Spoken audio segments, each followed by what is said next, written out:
Laura Stec has been teaching and leading groups of people and children for many years on the connection with plants and the planet and your plate.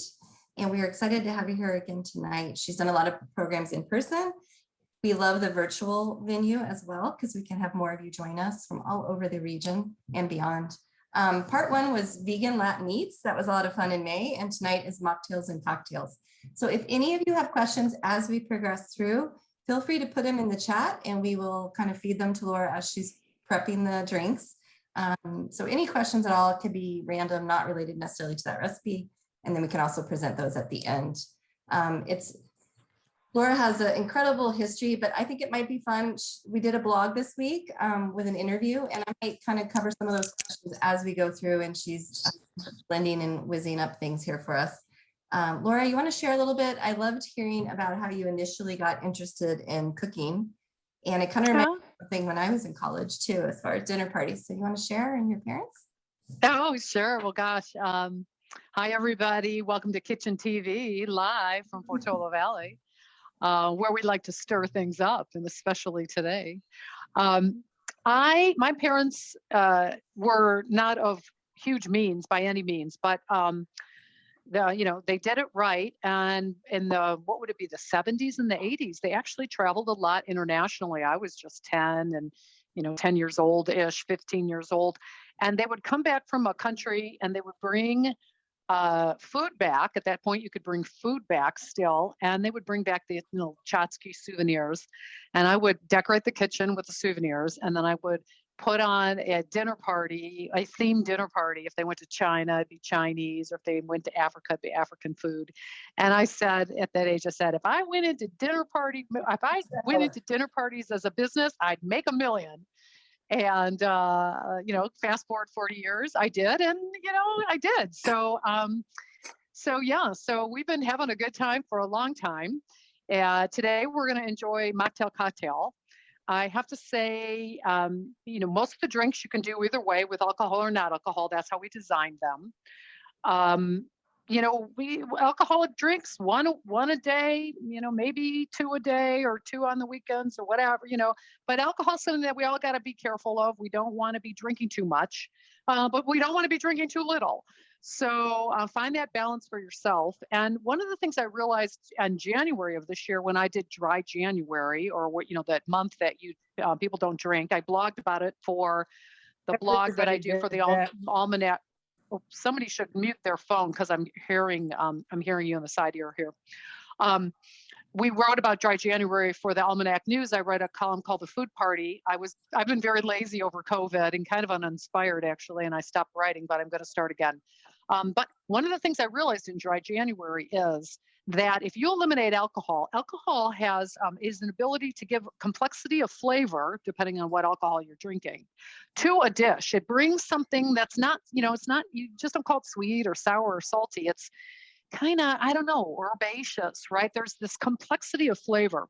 And if we don't add alcohol, that complexity is still important. Say when it comes to, 5 o'clock and you want something that's different, but that doesn't have alcohol. So I'll just start off by saying there's a couple things that I have used. One, I found this product, and there's so many now, non-alcoholic drinks. Katja, I'll take the overhead shot.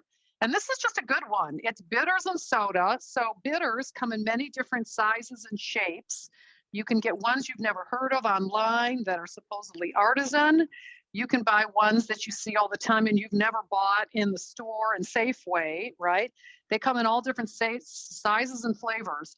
Or if you don't want to add ice and you just want something cold, now they can do bitters in a can. So that's just one drink that I found that doesn't have alcohol in it, or just combine a few drips of bitters with some sparkling water and ice in a glass. And again, you can get orange bitters and cherry bitters and smoke bitters and all kinds of things. Look online. Bitters, most of them do have alcohol to make the infusion, but some of them don't even have alcohol. So that complexity that you can get so easily with bitters, which I never really used until dry January. And now I'm like, who needs alcohol, right? Because the complexity is something that attracts our brains. So we want to think about that moving forward. Now, we have a lot of drinks today, and there's a lot of people here. Well, there's a number of people online. So I don't expect y'all to make all of them, but I'm assuming a few people are going to make a few. And I was toying with the idea of how do we do it? Do we end all the drinks? You know, do we kind of set all the drinks up and then end with them at the end of class? Or do we make a drink to start class and then move from there? And I think we're going to do that version of we're going to start with a drink. And then I'm going to make a few like purees and things, and then we'll assemble the rest of the drinks at the end of class. And that will give people a time to, if they're doing some cooking, to kind of catch up along and be able to make the drink at the end of class. So the first drink that I'm going to do is a drink I love. I'll credit it to Jessie Cool from the Fleet Street Cafe. I worked there years ago. And before that, Jessie was a friend of mine, and she taught me the Dirty Martini, probably when I was in my early 30s. And it remains one of my favorite drinks. One, because I love olives, and dirty means it has olives in it. But two, it doesn't have sweet. And half the drinks we're doing today have no sweet, half the drinks have sweet. But I don't want to be drinking. I want to be cutting down on sweet as much as possible, right? I'm a sugar addict. If you've ever taken a sugar class from me, you know my story.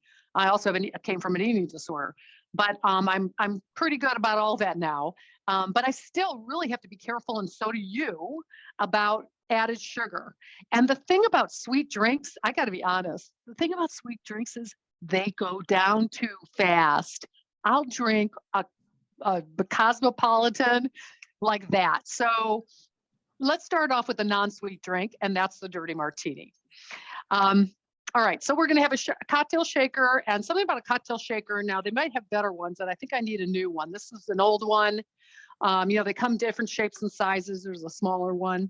But the problem with cocktail shakers often is when you add the ice, and I don't know why, it doesn't make any sense because you think things would shrink because it's cold, but often you can't get the top off, which is why you see with the bartenders often use a glass and shake it like this. And you have to make sure that glass is held straight on or the drink falls out. But the reason why is because often you just can't get the lid off. So we'll start with our cocktail shaker, and we'll also start with some vermouth. So vermouth it can be sweet and it can be sour, and it is how do I want to describe vermouth? I'm just going to pour myself a little drink so I can describe it. I don't even know how you describe vermouth. Yeah, it's light. It's I think it would be a refined liqueur, shall we say? But the way that Jessie used to use it, this is her thing. Take some vermouth, make it dry, but you decide. Put a little bit in the glass, and we can have either shot. Not a lot, but just a little bit, and whirl it around.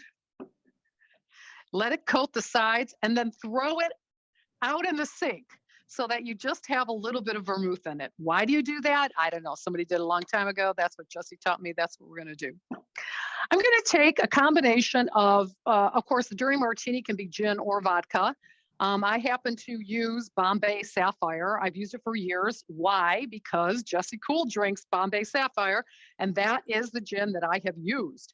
Now, gin, of course, the difference between gin and vodka, besides how, what may be the ingredients is in it, is that vodka is a flavorless alcohol, where gin can be a very herbaceous alcohol.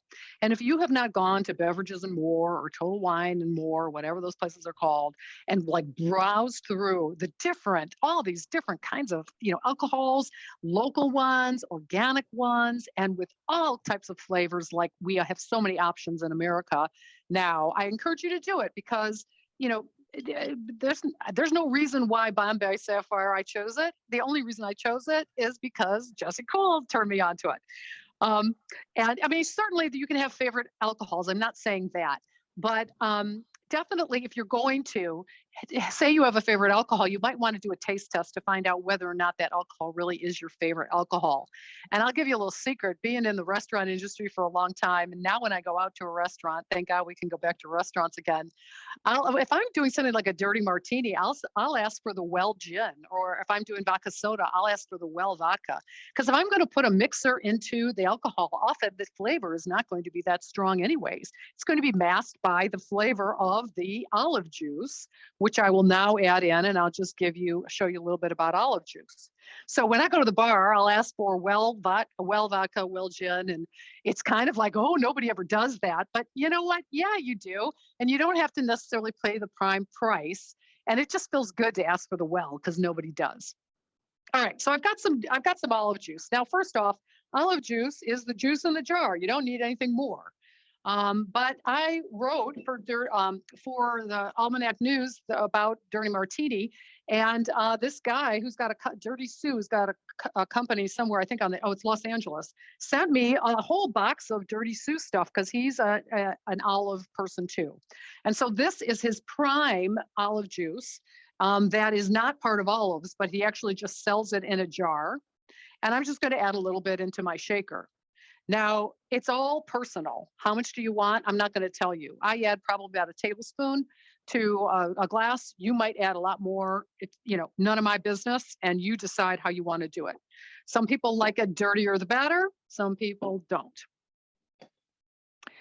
And also what I'm going to do, because we're doing this non-alcoholic too, is I'm going to take that olive juice and I'm just going to pour it into a rocks glass like Sammy. So I just have olive juice in the plain glass. Now, to make it a little foo-foo, we're going to take some salt and we're going to take some smoked paprika, and we will combine the two. I've got kosher salt here and just I'll take the overhead shot, Kaja, some paprika, equal parts, and we're making a rim. Whoops, a little too much smoked paprika. Let's see, can I get that out without it busting? Good luck, Laura. Okay. So certainly cumin could be an option for something like this. Coriander, smoked paprika, though, better than paprika because paprika is just a pepper. And when you smoke a dried pepper, you get a lot more flavor. So I really like a good smoked paprika. Oh, and you know what? My bad. So I'm going to take the olive juice in the rocks glass, pour it into my shaker glass. And I'm just going to take a lime to go around the rim of this. And this is for my virgin Bloody Mary, or my virgin Dirty Martini, right? So that looks fun and cute and easy. And then we'll pour the olive juice back in. And then let's see, did I add a shot of gin? I did. So I've got the gin, the olive juice, and we had a little splash of vermouth on the martini glass. Here I just have the smoked paprika, olive juice, and salt. And I'm going to go over and get some ice and throw it in. So, for this kind of thing, I like to have ice that's a little bit smaller. I've got some square cubes, but I try to make them smaller so that they'll crack up better. Because one of the things that I'm anal about is I like to have shards of glass, I say shards of ice, in my Dirty Martini. So now I'll just go, I don't want to put that on because it won't come off. So this is where you see, we'll take the broad shot now so you can see me shake. Oh, no, it's not. I'm not getting all wet. So Laura, are the shards of ice, is that what makes drinks super beautiful sometimes, is the way the little ice shards up? It does. And hold on, because I don't have my strainer. Can you imagine? I have a cocktail class that I did not take my strainer out. So walking over, thank goodness I live in a small place. Yeah, the shards of glass are the shards of ice that I like floating on the top. And the way that you get that is if you shake very hard. So of course, this is I have a few ice crystals, not that many, didn't shake hard enough.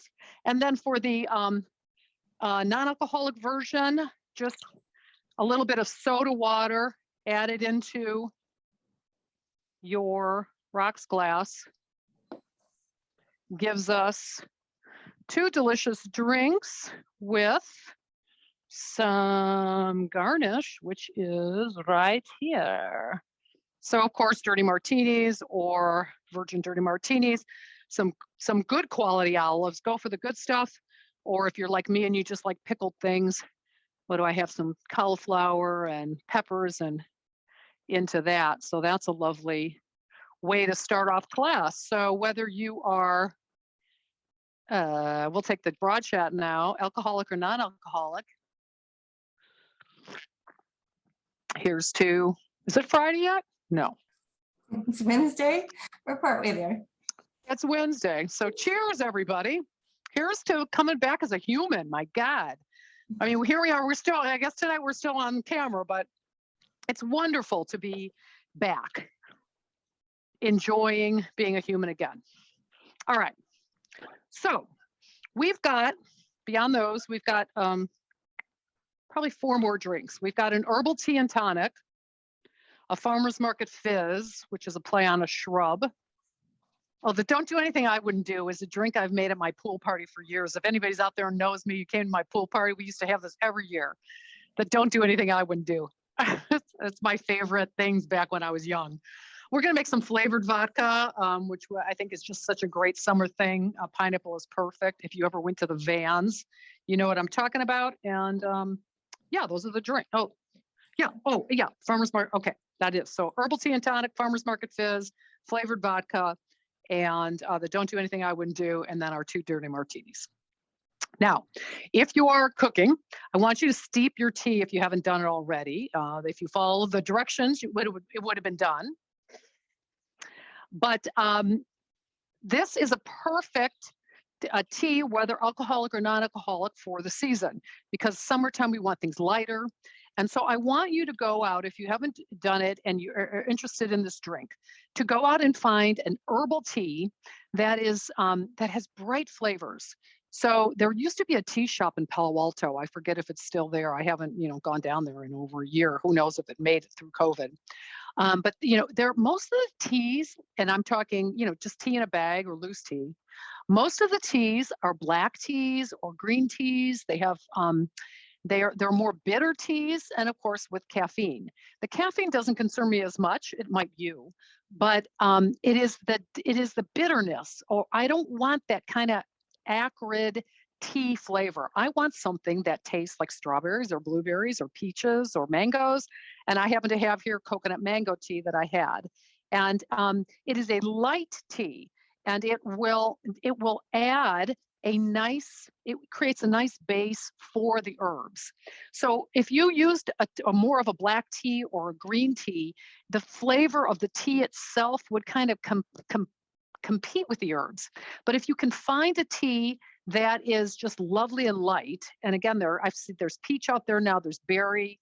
Look for those kind of teas for a drink like this, which will really then allow the herbs to be enhanced. And again, complexity of flavor is what we're going for in drinks, because that actually is just like complexity of flavor in a dish. It hits our brain like a ping pong in our brain, and it just turns us on. So this is a way that we can kind of make our own bitters in a drink called herbal tea and tonic. So I've already made my tea. You can definitely steep. You can make a cup or 2, whatever you want. Just steep it for 5 minutes, 10 minutes, and then you can make that happen while the class is going on. The other thing that I want to do is I want to start the puree. So we're going to go back and forth now between the herbal puree, between the herbal tea and tonic, and what I call the farmer's market fizz. And we're going to start with the puree for the farmer's market fizz. Now, farmer's market fizz is great because any fruit that's in season, and of course now we're going into fruit season, is what we can use. So I'm using strawberry here, but you could use I just saw nectarines and peaches in the market this morning, actually. And I just cut them up into small bits. I'm actually making I'm making the full recipe. So it says a half a cup of summer fruit cut small. And these are strawberries, and I'm just going to put them in a small pot. Now, this is what you would be doing if you were making a shrub. And a shrub is basically an addition of vinegar. But I'm leaving out the vinegar because I'm trying to cut down on the sugar. So if you wanted to make a shrub, which includes vinegar, this is what you would do, and you would basically add vinegar to it. All right. The next thing on your recipe list, it says 1/3 of a cup sweet, and that was a typo. It should be 3 tablespoons, came out as 1/3 of a cup. You can even do less. You can do 2 tablespoons if you want. But what I want to turn you on to is the idea of making a shrub or a puree with new sugars. So in the sugar class that I teach, if you ever taken, we're talking about these new, more natural version of sugars that don't have carbohydrates in them. So Swerve is a brand name. Monk fruit is an actual fruit. And both of these have no carbohydrates and they act like regular, or they have a little bit more minty taste, but they don't have the carbohydrates. So I wanted to see what it would be like to start making these purees without added, trying to reduce the sugar or completely eliminate the granule sugar. And you'll notice that the Swerve looks like sugar. And what I'm going to do is just add 1 tablespoon of Swerve or monk fruit. The taste is similar, but again, no carbohydrates. And then I'm going to add a tablespoon of regular old sugar. Now, that means I'm reducing my sugar content from the recipe, which says 1/3 of a cup, which was a typo. It should say 3 tablespoons. I'm reducing it only to 2 tablespoons because I want to see what the additional reduction is. I really enjoy the way this comes out. And the idea of eliminating or some sugar by reducing the amount of white sugar that you add and replacing it with one of these sugar alcohols, erythritol or monk fruit, is really a lovely thing to do. Because we all need to reduce our sugar. And the combination of both both regular sugar, I'll take the stove shot, and Swerve or monk fruit gives you the ability to be able to still have the taste you're used to, but introduce you to a new taste. So if you want to experiment with some of these new sugars, you can find them at Whole Foods. Even in Safeway, some of them. You might start with a combination of half and half to give your body a chance to be able to get used to the new taste. And what is, eating, but really the reason why we like something is because we're used to it. So we try something new and we say, we don't like it, right? And then if we try it again and again and again, all of a sudden it's not new anymore. So that variation of combination of half and half white sugar to erythritol, fruit alcohol sugar, is something worth exploring. Now, as you see with the stove shot, we don't want the temperature to get too hot. We're going to boil this or simmer it. Boiling is bad. Simmering is good. We're going to bring it up to a boil and then reduce it, and we want it to slowly cook. So what's important is once this comes to a boil, I'm going to actually turn the heat down, and then I'm going to add what they call a flame tamer underneath it. And you'll notice this guy has got holes in it. And this is something that you buy at Asian markets and that you use under pressure cookers to reduce the temperature when we're pressure cooking rice. But it's a wonderful tool for the kitchen, and it will allow that extra space to prevent the temperature from being too intense. And that's what we want. So we can start seeing we're getting a little bit of boiling. And so I would let it go a little bit farther, but I'm already just going to put this down because we want to keep going on class. And we'll keep an eye on that. But for about 10 minutes, hey, Siri, set the timer for 5 minutes. Or excuse me, didn't work. Hey, Siri. Anyway, somebody let me know. I'll remember what it is. What do we got? Okay, I'll keep an eye on it. 10 minutes. Siri's asleep. Siri went out. Siri went out for cocktail hour. All right, so we got that fruit shrub and the fruit puree, and we're going to let that go for 10 minutes. All right, so that's Farmers Market Fizz. Now we're going to go back to the Herbal Tea and Tonic. Now I'm going to take my shaker again, and to this I'm going to add some basil and some mint, and I can take the overhead shot. And you can decide how much you want. Some mint, some basil. What does it say? Probably about 4 sprigs a piece. So it depends on how many people you're cooking for. This particular drink, Herbal Tea and Tonic, makes 2. Yes, it does say 4. And of course the stems too, because especially for something like this, it's the stems that have flavor. And what I want to do with that is just get some kind of a muddler. This is actually what they call a suragogi. It is a wooden mallet that we use in macrobiotic cooking. So some of you may have taken classes from me before and know that I trained in macrobiotics. And these are what you use to make the gamasio. But they work well at the bar too. And just kind of, oh yeah, and if you could smell, boy, what a smell. Just from banging it around for about a minute or two. If we're looking for variation of flavor and complexity, this is where you're going to find it. So definitely take out your frustrations, let that happen, and let it happen well. And another addition to our complexity of flavor is a piece of lemongrass. So with the lemongrass, I'm going to take and use about the top. You want to use about the bottom third. So top third, 1/3, kind of around here. You know, this goes into the compost pile. And this is usually what we use with lemongrass. I'll take the bottom off.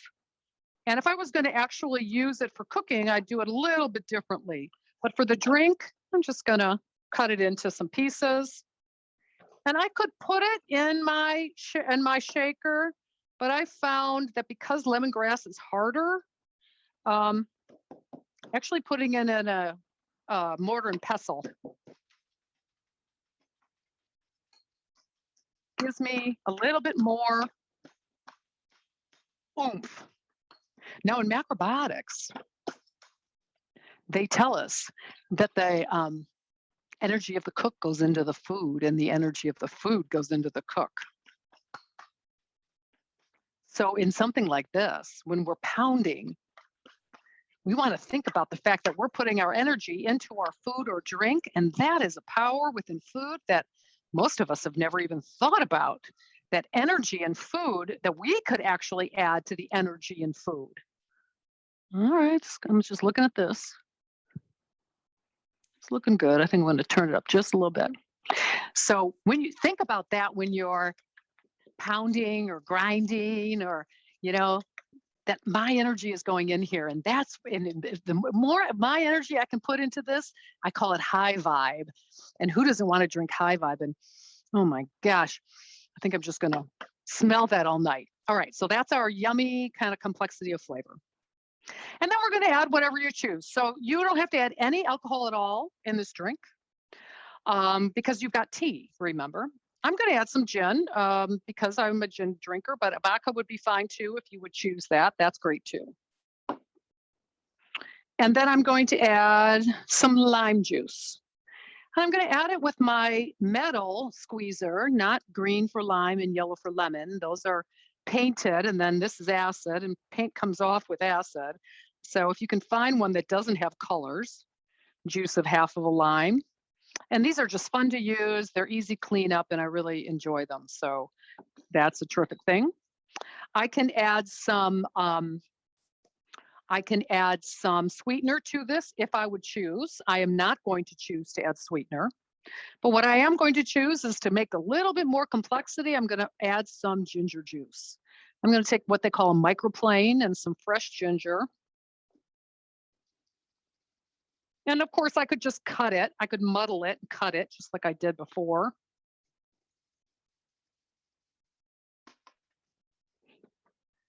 And I can squeeze this in if I want to, or just put it straight in. Either way, you know, I can squeeze out the juice, or I can just put it in either way. And then I'm going to add a little bit of my tea to it as well. So again, I've got coconut mango tea here, which is, again, oh gosh, wow, that smell. The smell of that is delicious too. Oh, I wish you could smell my kitchen today. Let's look at okay, this is good. If you're watching the stove, you don't have to spotlight it, but you can, but that's a good speed. We don't want it to speed away too much. All right, and then we need some ice. Did I put the ice back in the freezer? I hope I did. Yes, I did. All right, so same kind of thing. If you wanted to stir this, shaken, not stirred, or stirred, not shaken, you are more than welcome to stir.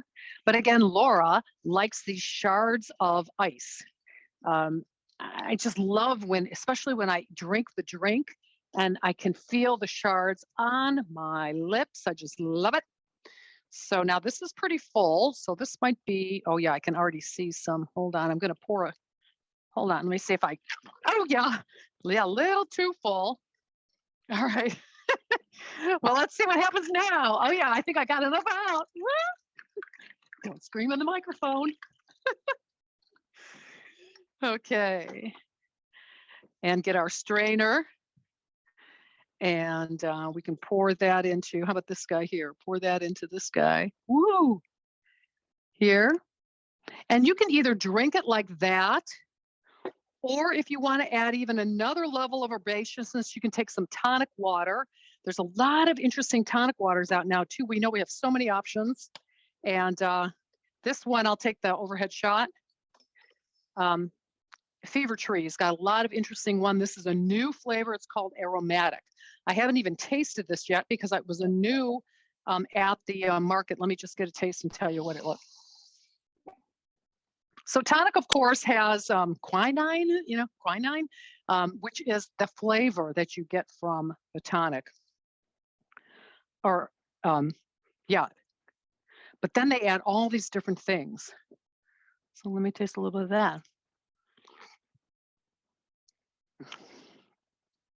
So that is Herbal Tea and Tonic. I'll tell you, that has got so much flavor in it. I might add a little ice cube later, but right now I don't want to add an ice cube because it's just going to get all, but between the basil and the mint and the lemongrass, and the more you pound that, the more complexity you will get.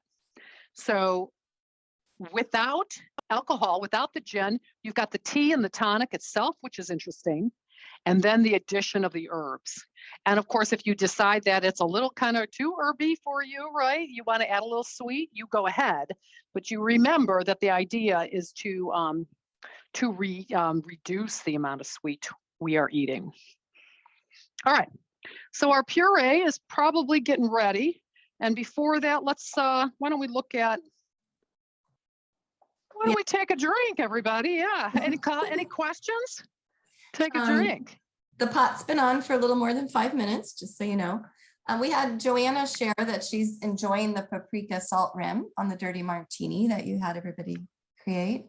Oh, fantastic. Lovely. Yeah. So you can definitely put it onto the dirty martini, I guess. I've never done that. So Joanna, thank you for telling me that. But with the soda and the olive juice and the paper straws, right? We want to get away from plastic. So get paper straws or the metal straws if you can, right? You can get paper straws at IKEA. It just gives it that level of complexity that if you were going to add the gin to it, would also add, but because we don't have the gin to it, that rim goes a long way. All right, so we want to, let's look at our flavored vodka. Because we're going to wait for that a few more minutes on that fruit puree. And if I don't know if anyone ever out in the audience went to the Vans, which is in Belmont. Raise your hand if you did. It was the old restaurant that was on the hill that looked out to the bay. And I know it did not make it through COVID. So I think the Vans is gone. I've been to the Vans, yeah. So if you've been to the Vans, do you remember they always had that big jar on the bar that was filled with pineapple? If you've ever, they had it forever. This is where I learned about this. It's fantastic. So you can make flavored vodka with really anything. At Christmas time, I'll go candy canes. If I want to do a Bloody Mary, sometimes I'll do garlic and dried tomatoes. But I find that something that has acid in it, such as a pineapple, is a perfect combination because it's the acid that somehow influences the vodka.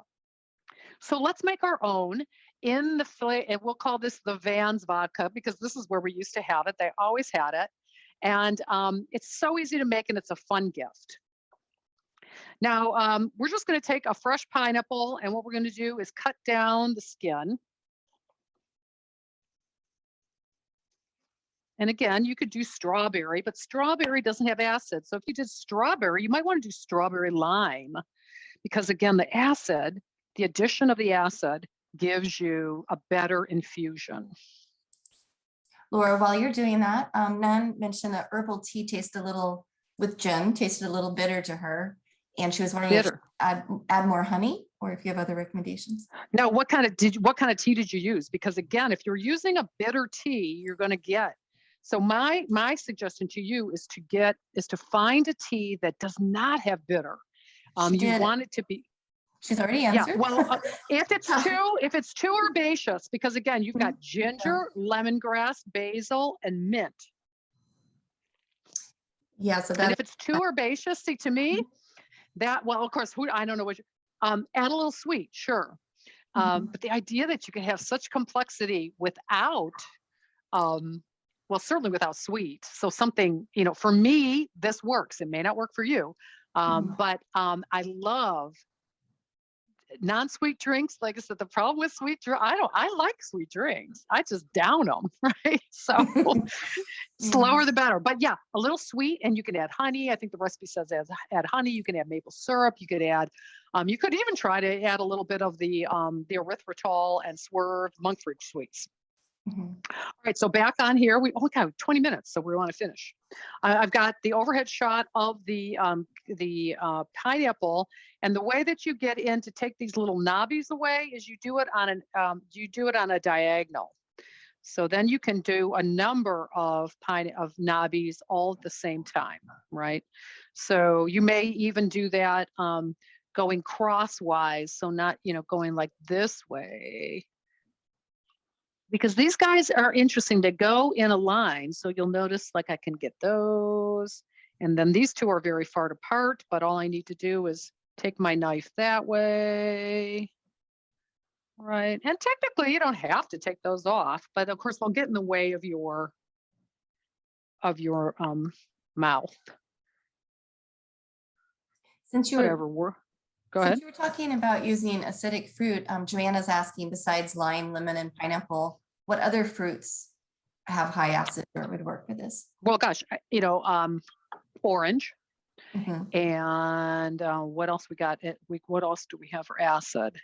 Lemons, limes, oranges, kiwi, grapefruit, and then just fill a mason jar, right? Fill a mason jar, and then fill that with vodka. And as you wait for 3 days, 5 days, this is basically what it looks like. And I'll take the overhead shot because you'll notice that this gets to be, it's not clear anymore. It's harder to see here, but it's got the infused vodka in it. And then you can just take the pineapple out and eat it if you choose. And then you've got this summer pineapple of course, pineapple now.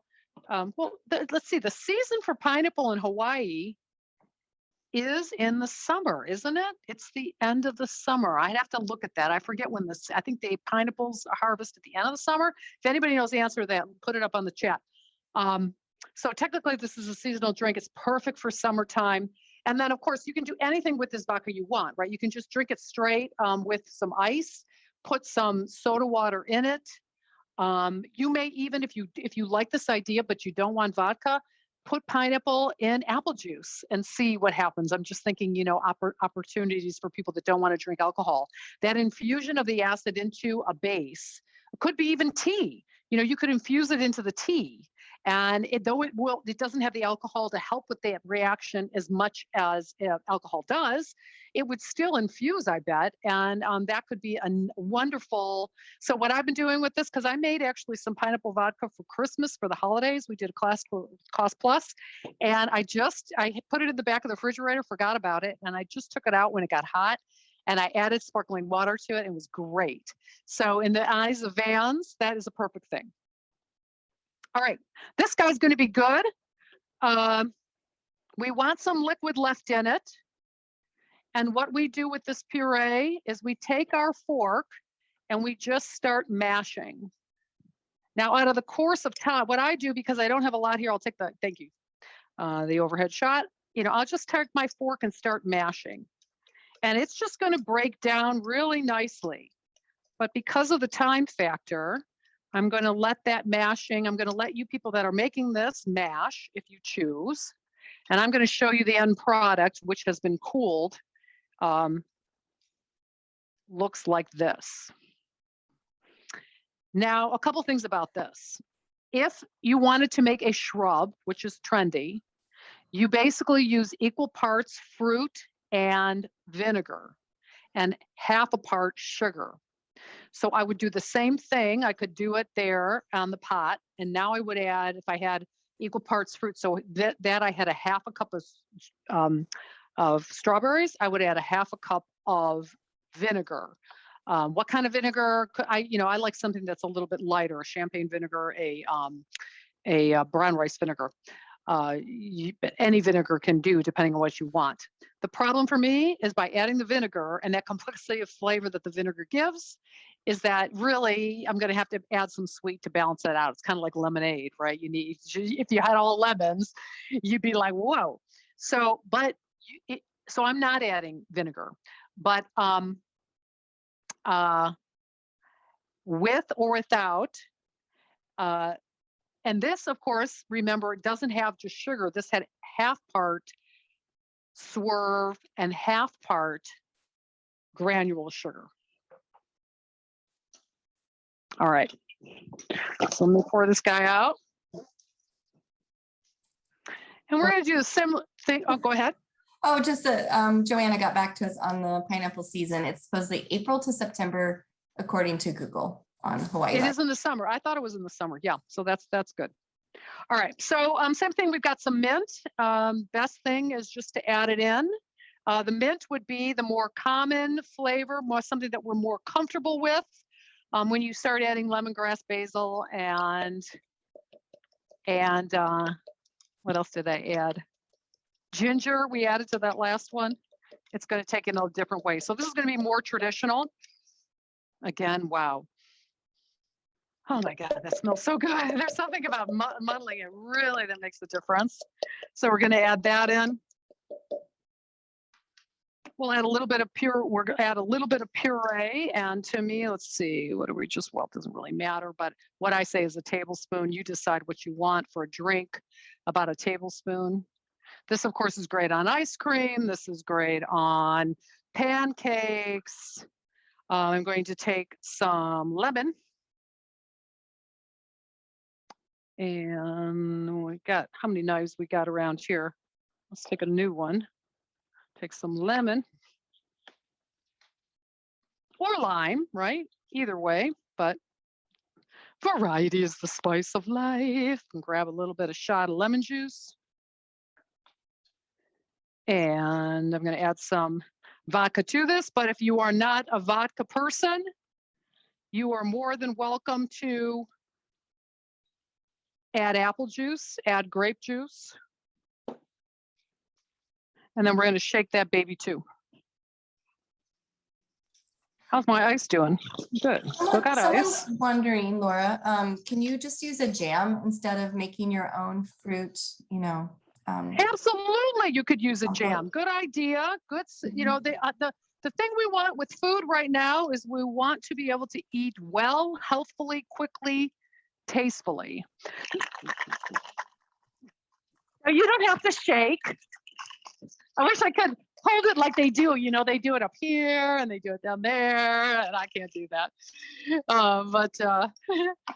Yeah, so the idea that we can have more with less, right? We don't have to be always spending so much time in the kitchen is really what turns me on these days. And if there's anybody out there over 50, we're going to start a program with the new commercial kitchen in the city of Los Altos for cooking people over 50.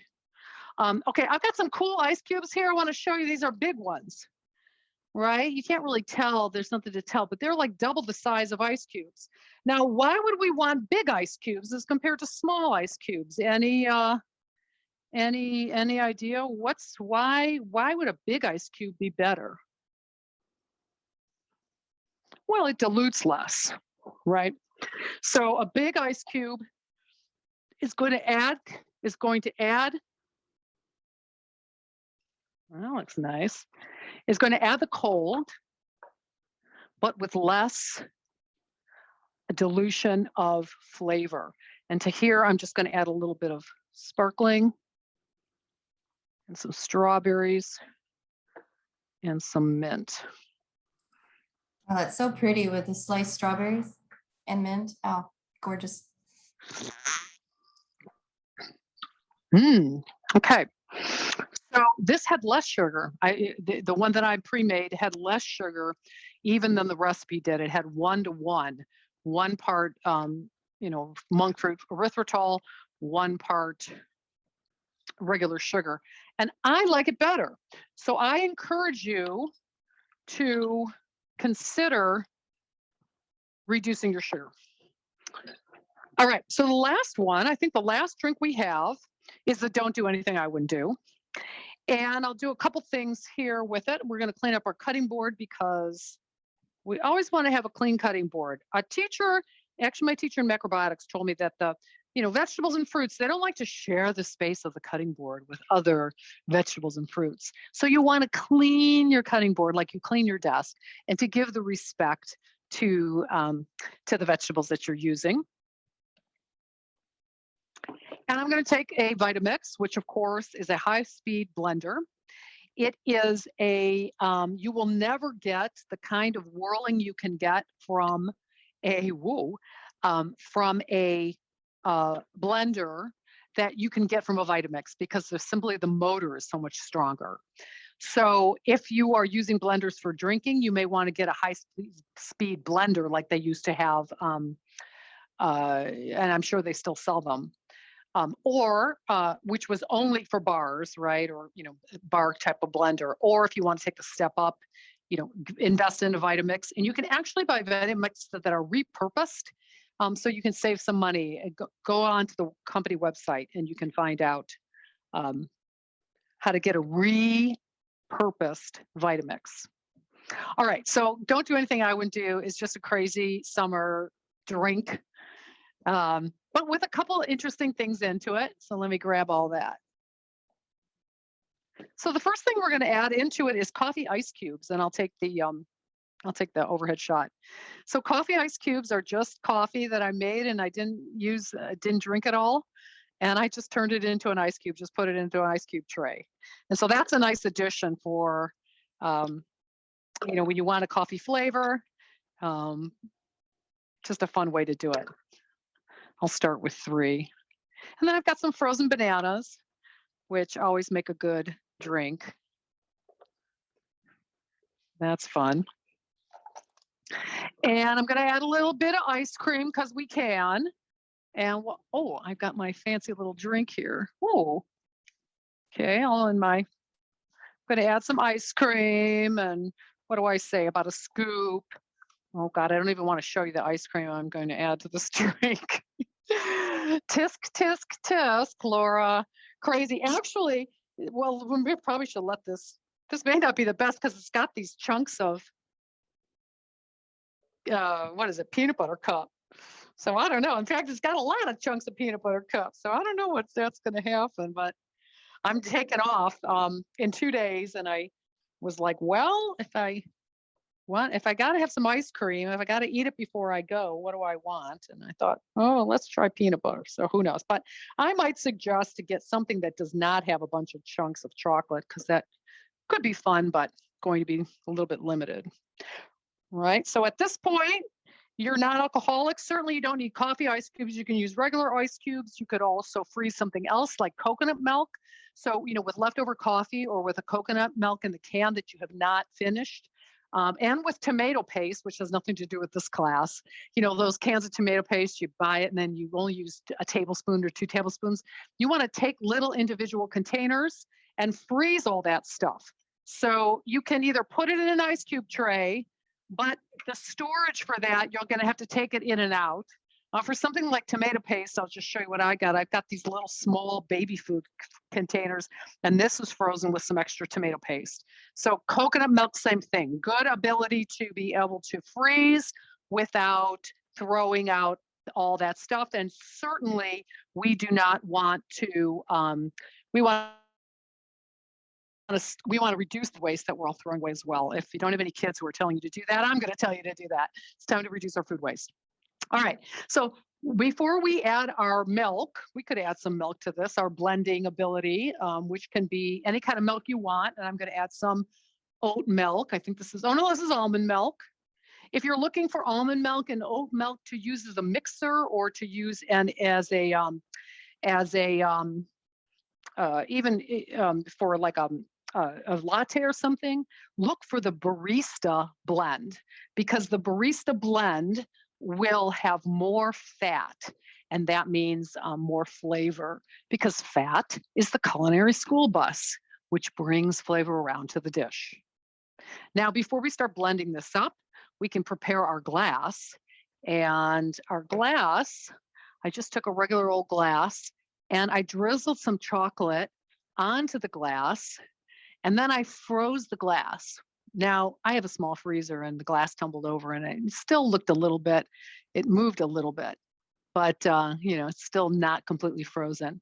But if you don't do this step and you want to do something fun, like decorate your glass like this, if you don't put it in the freezer, all of it will fall to the bottom. Here we have that it maintains its shape, and it should maintain it when we add our drink into it. All right, so we've got banana, we've got coffee, ice cubes, we have an almond milk or a nut milk of your choice, and we have some ice cream. And then this is where I'm going to add a little bit of Kahlua. I think the drink, it's an ounce and an ounce. If you choose to add a little bit of alcohol to this drink, you don't have to. Of course, then it's just a milkshake. But for those of us who are looking for something summery and fun, we'll add some vodka and Kahlua to it. And let's wheel that up. So we're gonna get some noise.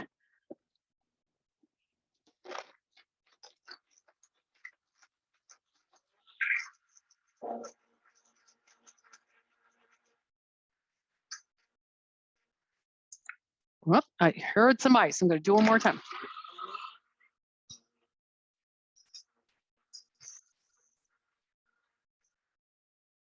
I still got a little ice, you can hear it. Let's check the consistency. Good consistency. Oh yeah, can't go wrong on that. And we'll just pour that baby into our prepared glass. And then I'm actually going to top that with, I say on the recipe, some chocolate nibs. Chocolate nibs are really great. They're like nuts made of cocoa. This is where chocolate comes from. They make it out of the nibs. If you are on keto, well, of course, this isn't your drink, you're on keto, but chocolate nibs have no sweet to them. So they're just crunch without sweet. And because they're light, they'll stay at the top of the drink. And they will be beautiful. So let's review what we did. Oh my gosh, we are already at the end of our class. How's everybody doing out there?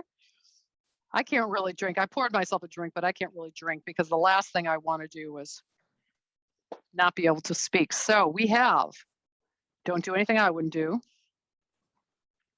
We have our Herbal Tea and Tonic with a little bit of lime garnish. Oh, you know what would be good here is also putting a little bit of basil or something, and then I'll look for that. We have our virgin dirty martini. We have our farmer's market fizz that we're using with strawberry, but the idea is do it with whatever you want. We have our Jessie Cool. I should start calling this Jessie Cool dirty martini because Jess is the one who turned me on to it. And we have our infused Vans pineapple vodka that we can use for anything that we choose. And dear San Mateo County, that is our class today. Let's look for some garnish. I am happy to toast with you and to take any of your questions that you may indeed have. So Laura, first up is, can that last drink be made without ice cream? Without ice cream, yeah. So, ice cream, of course, gives you the body, but a frozen banana will give you body too. Also, a frozen mango, any kind of frozen anything will give you a little bit more body, including the coffee ice cubes, and frozen coconut ice cube would also give you body. If it's dairy, there are many options for non-dairy, and even something like like I'm thinking of sorbet. So we've got Kahlua. There's all kinds of new sorbets out there. Maybe like a berry sorbet would go well.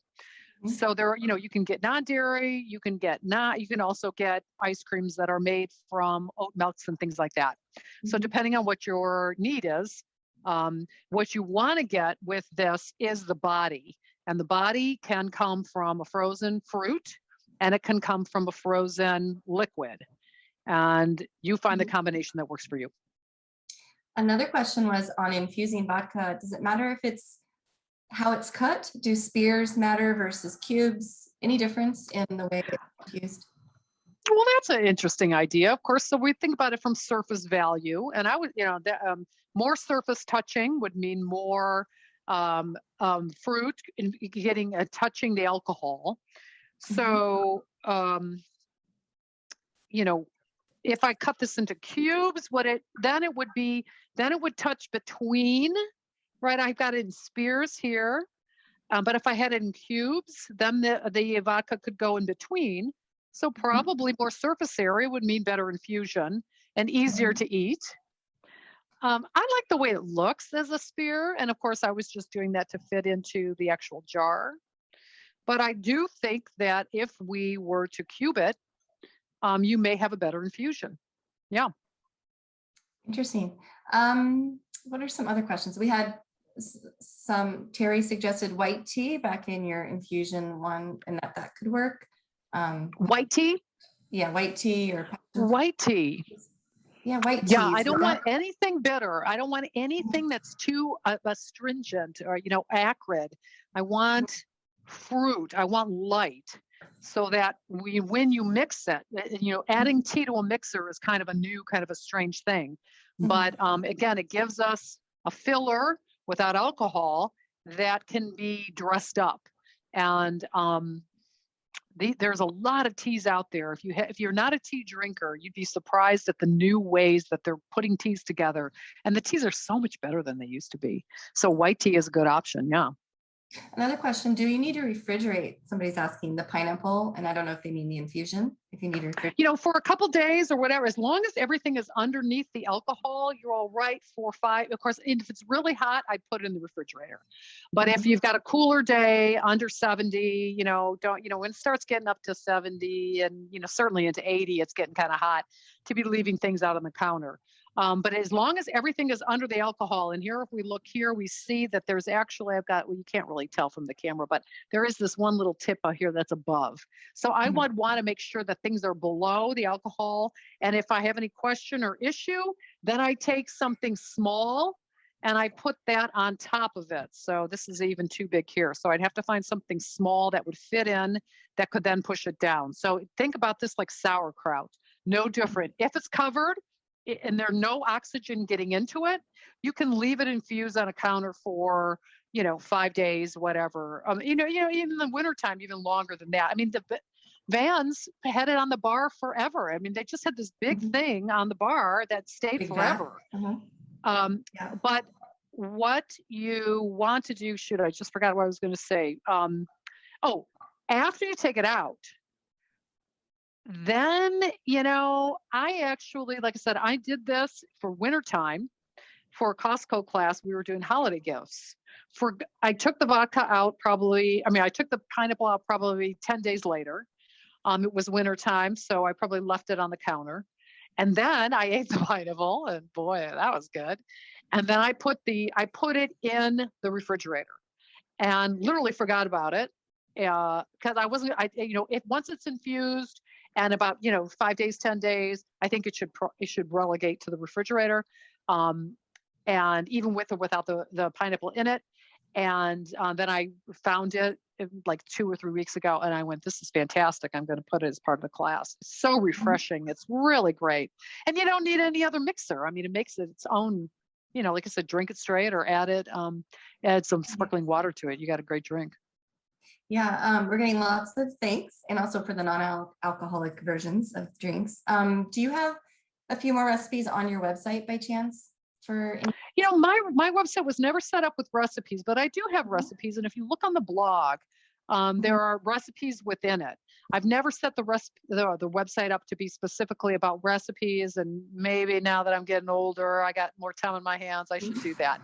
But again, I want to encourage you. There's a number of classes happening, we think we have another class here at San Mateo, right? Yeah, we have another one coming up, garden grilling in July. Kaja, garden grilling. So that's right. Not Your Father's Grill class. We're going to be looking at grilling from the farmer's market, basically. So that's a great class. If you haven't been spending a lot of time grilling vegetables and fruits, come into that class, and maybe we'll do a little bit of blended burger, which is a great thing. So we've got other classes happening community-wise and in other communities too. And you can find that on my website.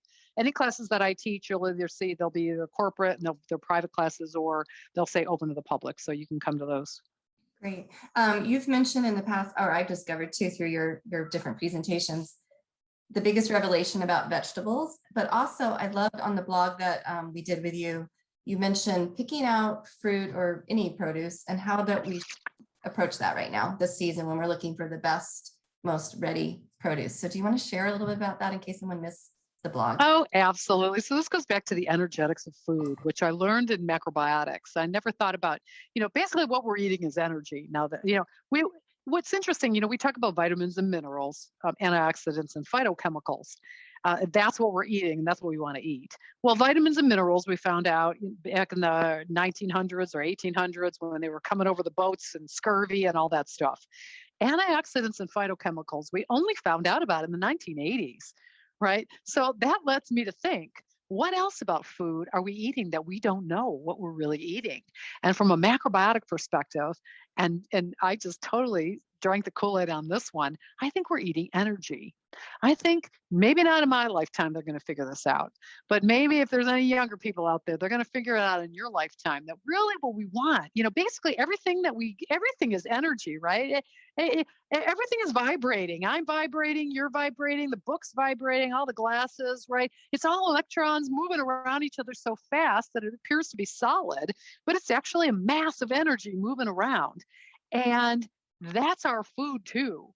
And I think that if you think about what we're really eating is energy, I want to eat high vibe. I want to eat food that is grown in soil that's not killed with pesticides and herbicides, that's got life in the soil and microbiome in the soil.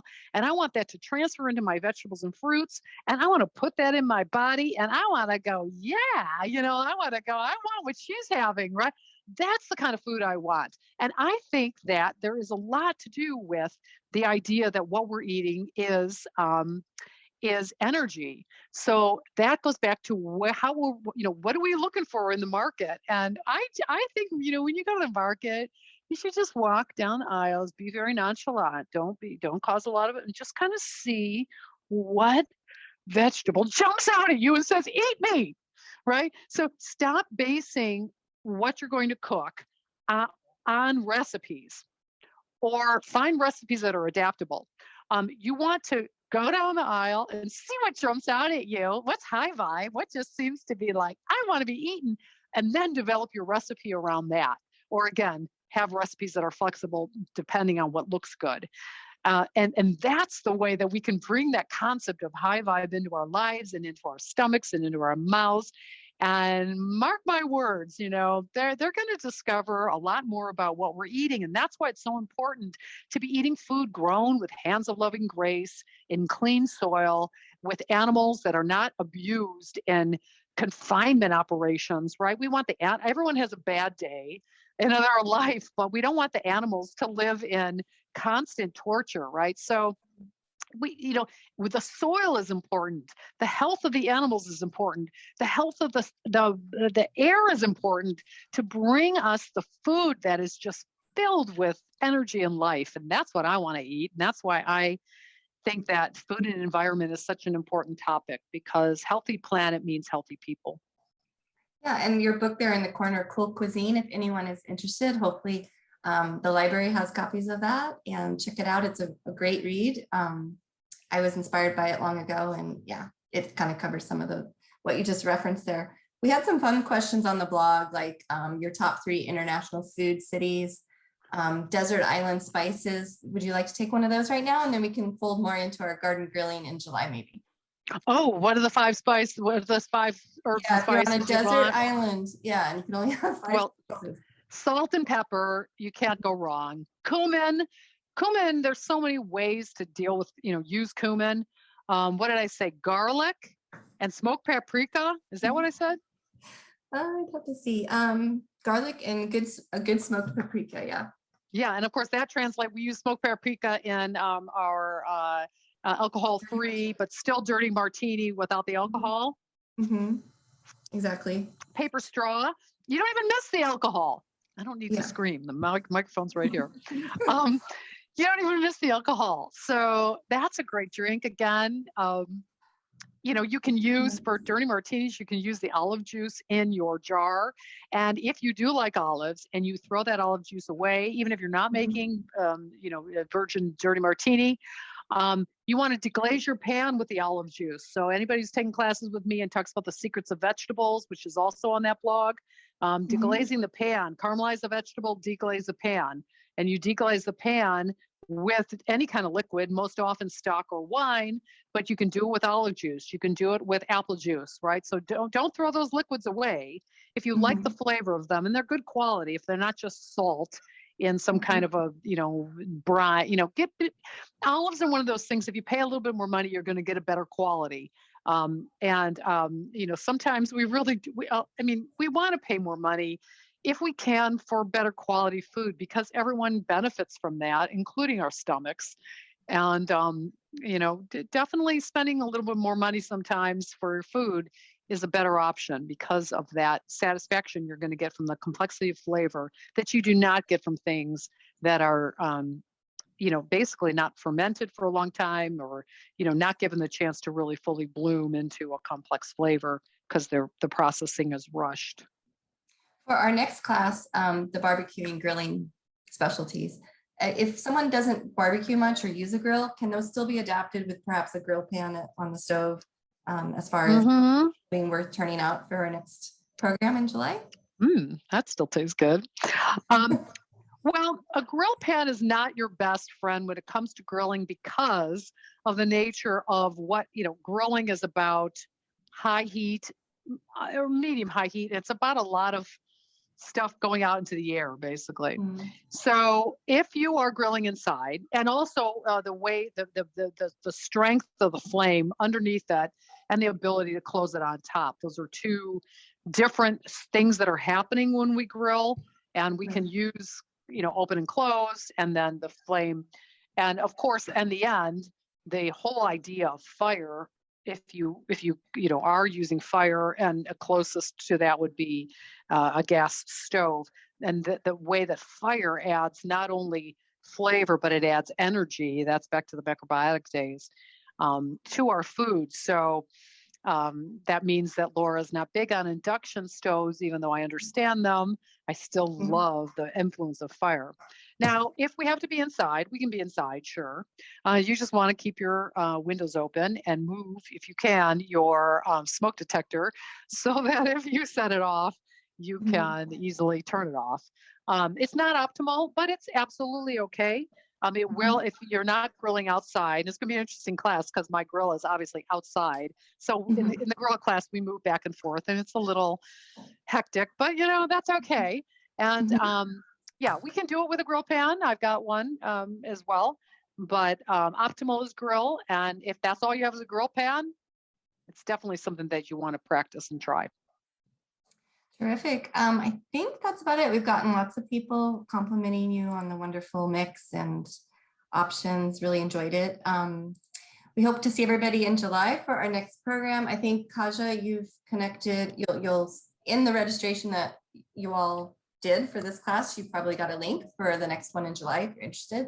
And again, he's got the blog up there, and you can go on our website to find cool cuisine as well and check that out in the meantime and get inspired. Laura, thank you so much for another wonderful, fun evening. Oh, cheers, everybody. I saw somebody just wrote cheers. Cheers to all of you. It's so nice to be back being a human again. And whether you are mocktailing or cocktailing, it's simple things to add a little creativity without too much time are the way that we want to approach both our eating and drinking. And here's to you. Here's to all of us. Thanks, everyone. Thanks for joining us. Cheers. Good evening. Thanks for coming.